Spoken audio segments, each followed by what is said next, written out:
Heto ang mga maiinit na balita na dapat niyong tutukan mula sa FM Radio at PRTV Newsroom. Ito ang FM Radio Newsbreak.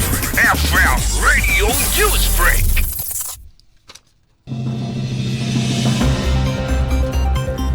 Magandang hapon mga ka-Vibes, narito na ang mga maiinit na balita para sa ating FM Radio Newsbreak.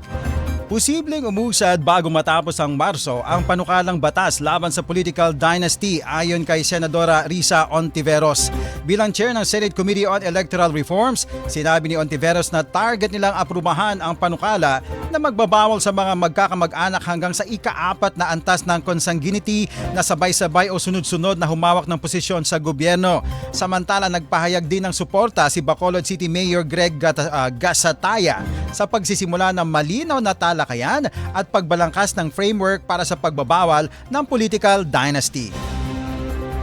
FM Radio Newsbreak. FM Radio Newsbreak. Samantala sa iba pang mga balita, mas pinaigting ng Administrasyong Marcos ang konstruksyon ng Metro Manila Subway Project na ayon kay Pangulong Ferdinand Bongbong Marcos Jr. ay mas mabilis na ngayon kaysa sa original na schedule. Ito'y matapos niyang inspeksyonin ang Shaw Boulevard Station sa Pasig at pangunahan ng groundbreaking ng mga istasyon sa Kalayaan Avenue at BGC sa Taguig.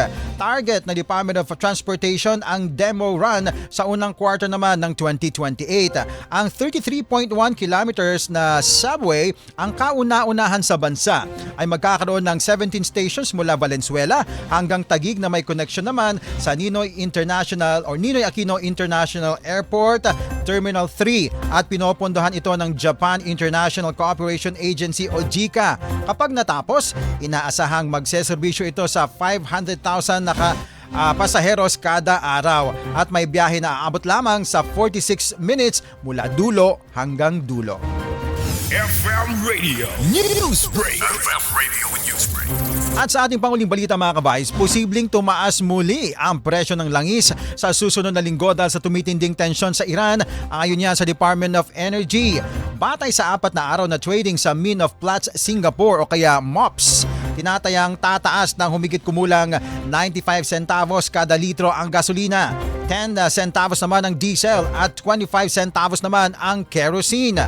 Ayon naman sa Department of Energy Oil Industry Management Bureau, nakakaapekto sa galaw ng presyo ang banta ng pagkaantala ng supply sa Strait of Hormuz at ang issue sa nuclear talks ng Iran, pati na ang ulat na maaaring harangin ng Estados Unidos ang mga tanker na may kargang Iranian crude. Inaasahang i-anunsyo naman ng mga oil companies ang pinal na presyo sa Lunes at ipapatupad ito kinabukasan. FM Radio Newsbreak. FM Radio Newsbreak. At dyan na po nagtatapos mga ka-Vibes ang ating buong kalipunan ng pagbabalita sa FM Radio Newsbreak. Ako po si Cherubim Ganaden. Magandang hapon.